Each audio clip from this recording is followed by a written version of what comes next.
When I was 5, my family moved, and our new house had a tire swing in the backyard.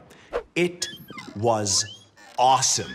I mean, it smelled like the inside of a whale, and when the rope snapped, my little sister fell and broke her arm. I was unfairly blamed for it, but overall, it was a frickin' cool thing for 5-year-old me to inherit. Same, but different.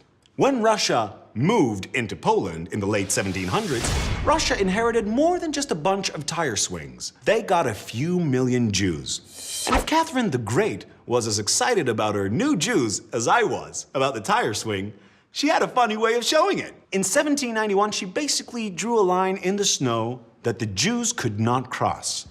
They were only allowed to live in this one area called the Pale. Location-wise, the Pale wasn't any nicer than it sounds. Wi-Fi was spotty at best. And even inside the Pale, the big cities were pretty much off limits for the Jews, which forced them to live in their own small provincial towns, which came to be known as shtetls.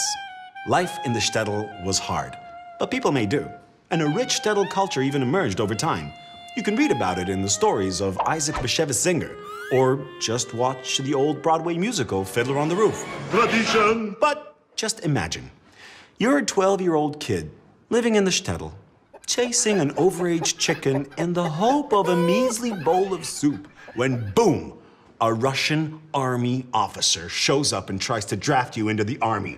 The Russian army. No fun for anyone, but especially not for the chicken-chasing 12-year-old self. So what do? Reenactment time.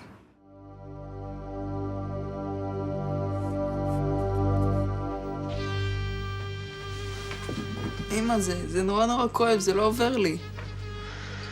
גיבור שלי, אתה רוצה שאני ארטיב שוב את התחבושת במים קרים? לא, אבל אמא היית מרשה לי לצאת החוצה לשחק. לא הייתי חושב על הכאב כל הזמן.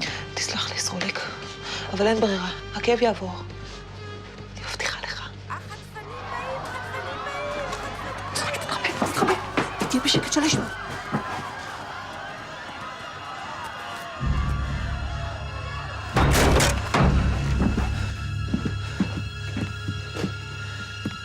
אין כאן אף אחד, זה רק אני פה, רק אני. היא משקרת. מנסה לשמור לעצמה את האפרח.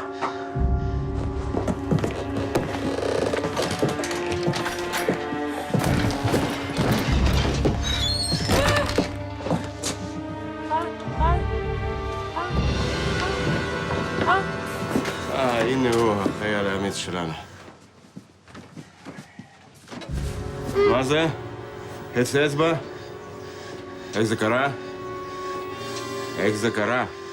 דבר! אני אתמול... זאת הייתה תאונה, הוא ניסה לחטוף עצים והוא פצע את עצמו באצבע. נו, ואיך בדיוק קרה ברובה באיזה אצבע?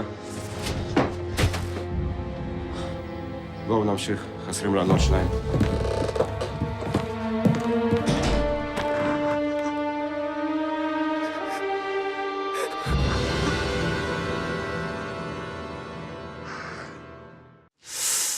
Ouchie. Still, better a finger than the whole hand. And better the whole hand than shipping out to Siberia with the Tsar's army. Anyhow, in a few years, the Russian Revolution's gonna kick off, and you do not want to be there when that happens. Any idea where you want to go?